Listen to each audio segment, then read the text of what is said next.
अगर आपने मेरे चैनल को सब्सक्राइब नहीं किया तो जल्दी से सब्सक्राइब कर लीजिए और साथ में ये बेल आइकन भी दबा दीजिए।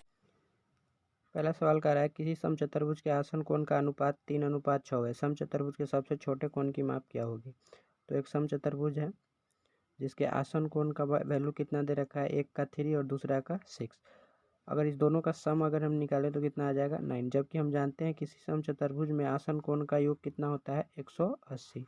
तो ये 9 का वैल्यू कितना हो जाएगा 180। तो 1 का वैल्यू कितना आ जाएगा 9 से इसको भाग देंगे तो कितना आ जाएगा 20 आ जाएगा। तो कह रहा है सबसे छोटा वैल्यू कौन सा होगा। तो 3 है, सबसे छोटा वैल्यू है तो 3 के लिए कितना आ जाएगा। अगर एक के लिए 20 है तो 3 के लिए 60 है ना। तो इस सवाल का सही उत्तर कितना हो जाएगा 60। इस तरह से अगला सवाल लेते हैं। अगर सवाल कर रहा है 4 × 38 × 764 × 1256 का इकाई अंक क्या होगा। तो जब भी इकाई अंक निकालना हो तो हम सिर्फ इकाई अंक का ही आपस में गुना करते हैं। तो 4 से अगर 8 में गुना करें तो 4 अठे कितना 32, और फिर 4 से 6 में गुना करें तो 4 छक्के 24, और फिर इस दोनों का यूनिट डिजिट अगर लेंगे तो 4 और इसका 2, तो 4 दूना कितना आ जाएगा 8। इस सवाल का सही उत्तर कितना हो जाएगा 8। इस तरह से हम आगे फिर सवाल अगला सवाल कर रहा है 3400 की राशि पर 4 वर्ष का साधारण ब्याज 680 है। ब्याज की दर क्या होगी।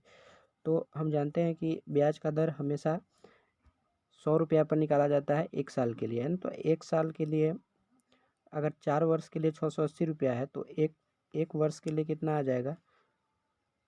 4 से इसमें डिवाइड लगेगा कितना 170, यानी 3400 रुपये पर 1 साल में हमें कितना राशि मिलेगा 170 रुपया। कितना पर 3400 पर, इसलिए 100 पर।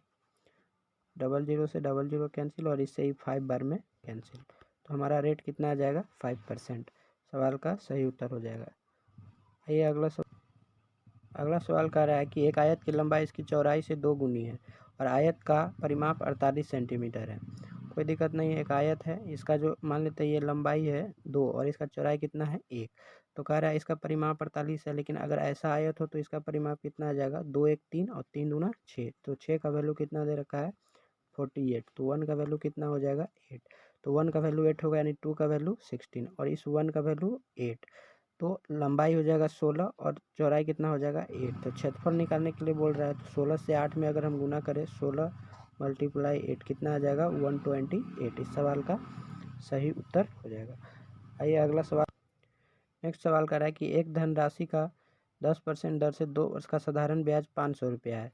तो समान समय के लिए समान राशि पर चक्रवृद्धि ब्याज क्या होगा।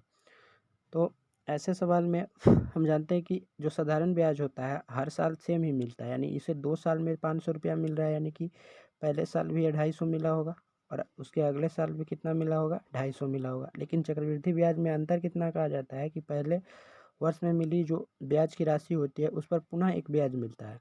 तो कह रहा है कि सेम रेट से मिला है तो 250 का अगर 10% निकाले तो कितना आ जाएगा 25, और 500 तो मिलेगा ही मिलेगा, उसको 25 रुपया एक्स्ट्रा मिल जाएगा, यानी कि 500 और 25 कितना आ जाएगा 525, यानी सवाल का सही उत्तर हो जाएगा 525। इस तरह से आगे सवाल अगला सवाल करा दो धनात्मक संख्या का अनुपात 3:7 है, यानी कि एक मान लेते हैं 3x है तो दूसरा कितना है 7x है।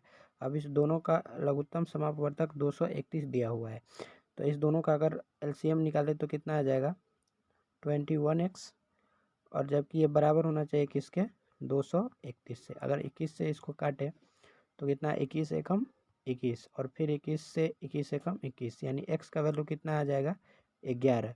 x का वैल्यू 11 आ गया तो कह रहा है सबसे छोटी संख्या, तो सबसे छोटी संख्या कौन होगा 3x।